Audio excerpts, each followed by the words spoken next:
Welcome to my new lecture. Our today's lecture is about calculating the risk of historical rate of return of different securities. We are assuming two securities, security A and security B, and for this purpose we are taking 5 years data on which we will be doing calculation, and then you can increase the number of years or you can decrease. We are taking annual data and these values will be assumed values. So let's start that we are taking the years. Let's say we take the year 2015, 2016, 17, 18 and 2019, and these are assumed values. Let's put it this way that security A, the rate of return of security A in 2015 is, let's say, 12%. I'm taking a percentage values, but I'm not writing the percentage time and again. Let's say in 2016 the rate of return is 25%. In 2017 the rate of return is 12%. Let's take a different value and let's say it's 16%. Let's say it has a negative return in 2018 and let's say there is minus 6%, and in the last year let's say the rate of return is 8%. For security B, let's assume that the values are, I'm writing it, 23%, 9%, 14%,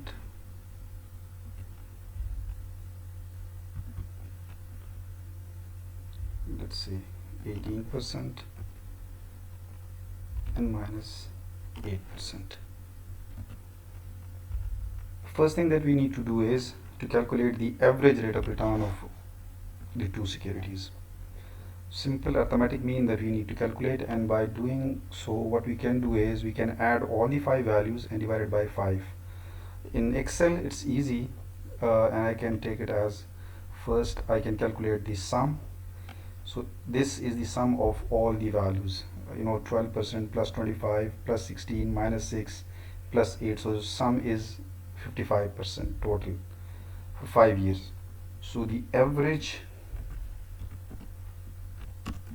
K is for the return and A is for the A security, so that is equal to simple 55 divided by 5, and we get 11%.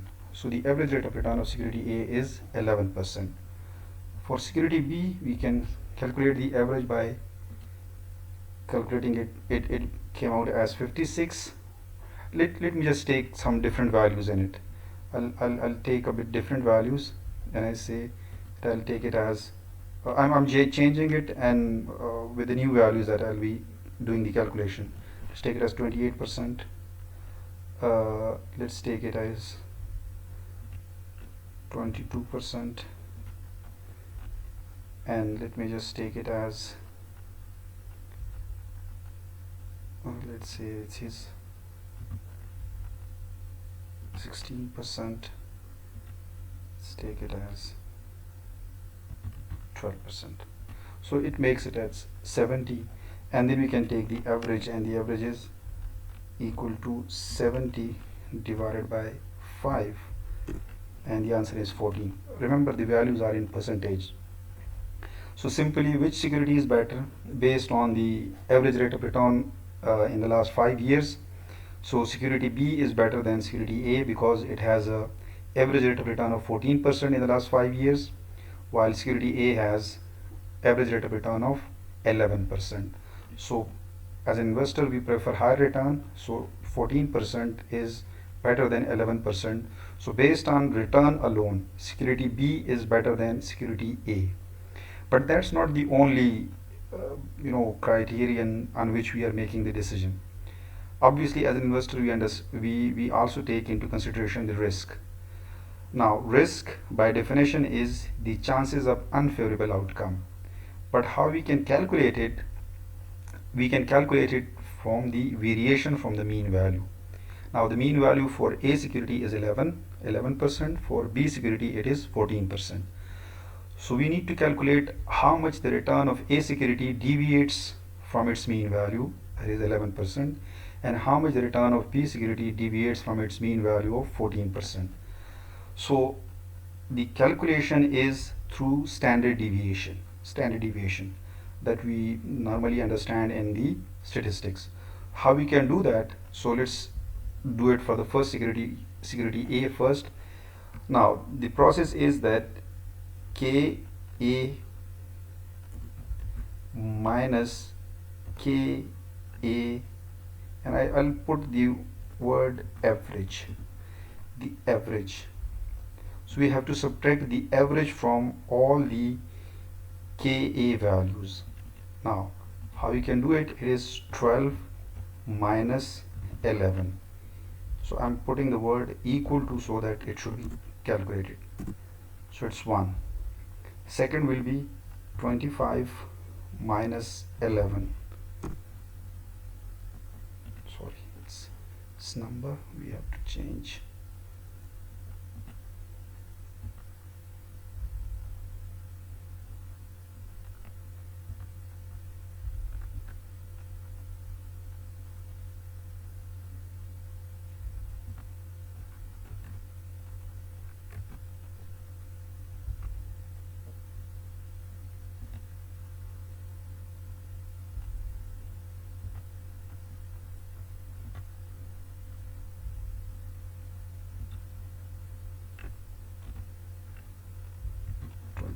Minus 11, that is 14.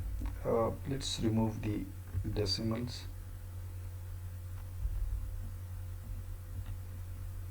Okay, next will be 16 minus 11, that is 5, equal to minus 6 minus 11, and lastly 8 minus 11.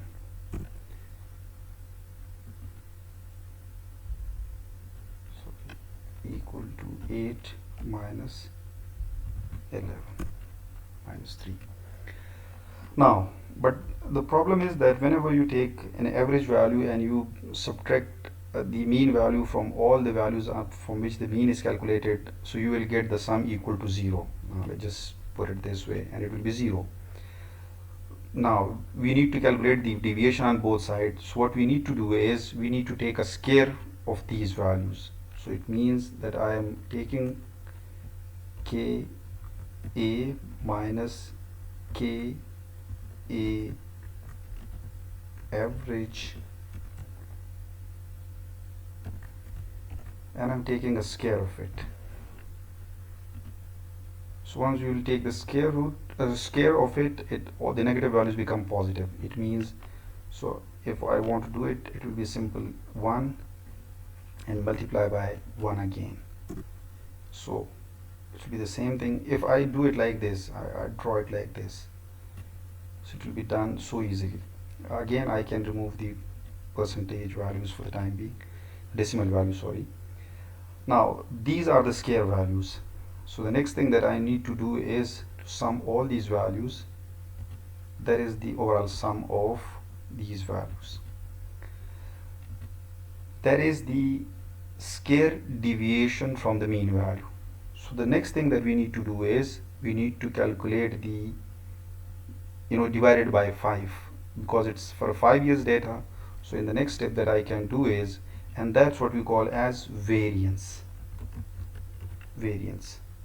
And normally we show it by represented by what? By sigma. So if I can find some shapes, probably in shapes, in the symbol I'll find it, and it's just like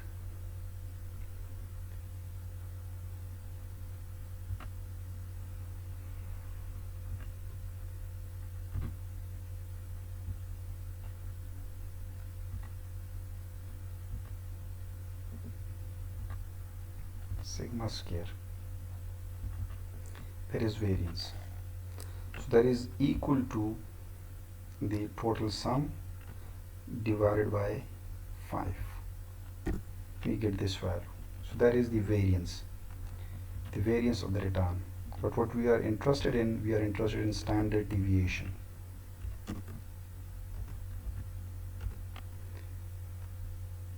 Which is equal to, represented by sigma. So I'll take sigma, Control C, and that is here. And that is equal to the square root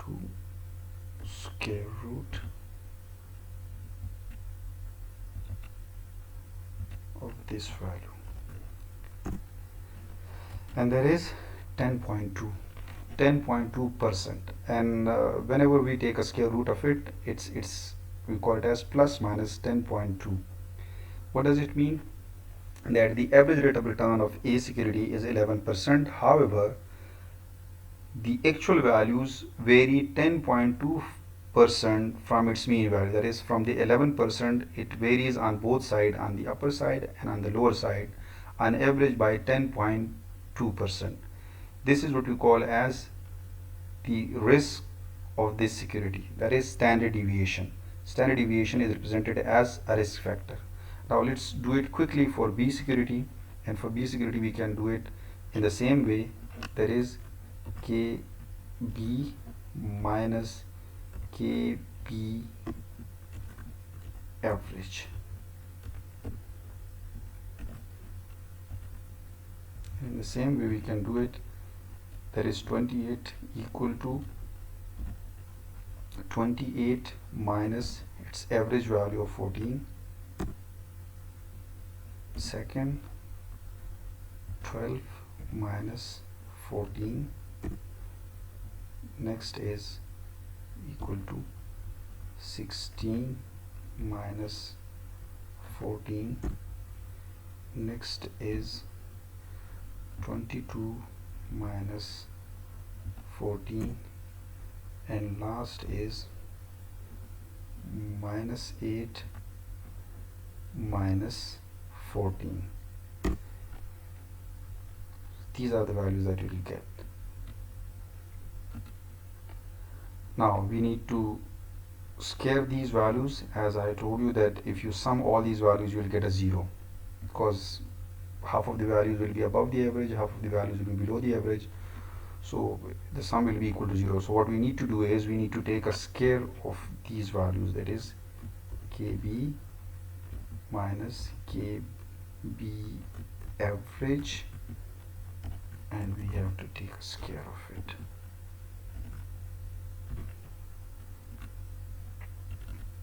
So again, in a simple manner, what we can do is we can multiply the same number twice, and then we will get a square. And if we want to say we need a square value, so we can write it like square equal to square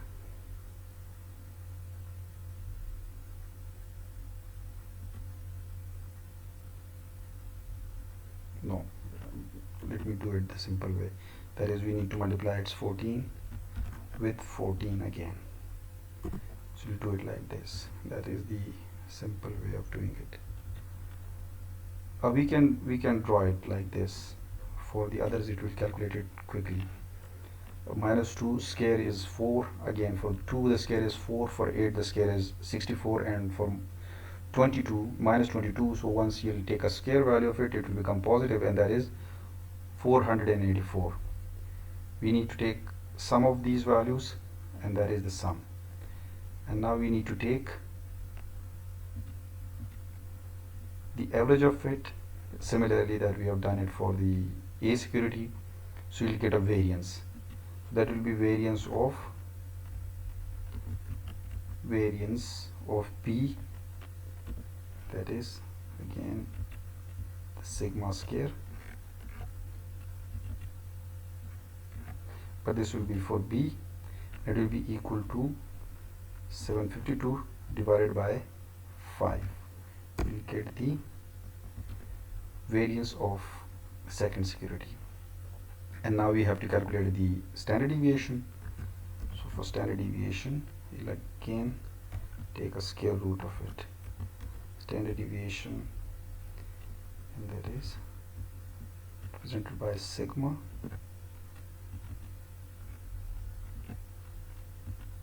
this will be the standard deviation of B security, and that will be equal to square root of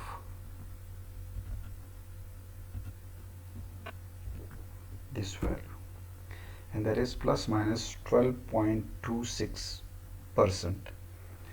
In calculator you can take simple the square root of 150.4 and you'll get the answer of 12.26, and there will be a plus minus with it because it varies on both sides of the average.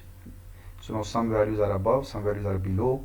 Just like, you know, if you look to 28%, it means it's above 12 the 14%, but then there is 12% as well, there is minus 8% as well, so these are below.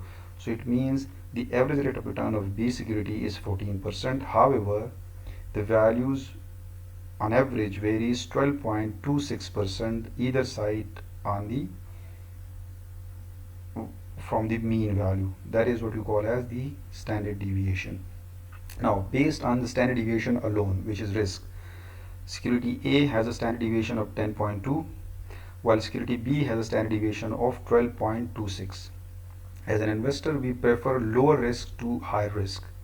It means purely on the risk basis, security A is better than security B. Why? Because a 10.2% standard deviation variation is less as compared to a 12.26%. It means the returns of A securities vary less as compared to the returns of B security in the last 5 years. It means security B is having more risk, or it has more volatility as compared to security A. But now again, as an investor, you need to make the final decision, and the final decision is whether we should invest in A security or whether we should invest in B security. Purely on the average rate of return, security B is better than security A. Why? Because it has an average rate of return of 14%, while security A has an average rate of return of 11%. So 14% is higher than 11%. So security B is better. But when it comes to the risk, security A is better than security B. That is because the standard deviation of security A is 10.2 as compared to 12.26 of security B. It means the rate of returns of A security deviate less, are showing less volatility as compared to security B. So just purely on the risk basis, security A is better than security B. So here come a problem. Based on return, security B is better. Based on risk, security A is better. How can we make the final decision which security is better? Let's say if we are making decision, the choice between these two securities only. We have these two securities available with us. So we cannot make the decision like this. So then what we do is we calculate the coefficient of variance. We represent it by CV, coefficient of variation of, let's say, A security. That is equal to the standard deviation of the security divided by the average rate of return, that is 11%, and that gives us the risk per unit of return. Coefficient of variation is how we interpret it, risk per unit of return. While for B security, this coefficient of variation of B security is equal to 12.26 divided by 14, and the answer is 0.88. It means that for a 1% rate of return of A security, there is 0.93% of risk, while for 1% rate of return of B security, there is 0.88% of risk. So whichever has a lower coefficient of variation, that security is better. We call it as a composite measure. We cannot make decision based on risk alone, we cannot make decision based on return alone. On risk basis, security A is better. On return basis, security B is better. So once we combine these two together, then we make the decision. And by combining, what we do is we calculate the coefficient of variation. So we divide the standard deviation on the average rate of return. So it gives us risk per unit of return. So whichever has lower risk per unit of return. How much risk for 1% return we are taking in A security, while how much rate of return risk we are taking for 1%, how much risk we are taking for 1% rate of return of B security in case of B security. So in B security it's 0.88, which is lower as compared to A security, which is 0.93. As a result, if we are going to make decision based on between these two securities, so then security B is better than security A. This is how we calculate the risk and return of stand-alone securities. If the next step will be that we take these two securities together and we form a portfolio, then how we will make the decisions. But for the time being, if we are making the decision whether to choose A or whether to choose B, so probably there can be situations where a security is better both on return basis as well as on risk basis. Similarly, there can be other securities which can be, they are having lower return and they are having more risk, so they are not acceptable. But there are situations in which the return of a security can be higher, but it may represent a higher risk as well. So then there is a confusion that how we will make the decision. So in such situations, we need to calculate the coefficient of variation, and based on coefficient of variation, we make the final decision. In this case, security B is better than security A for a normal human being.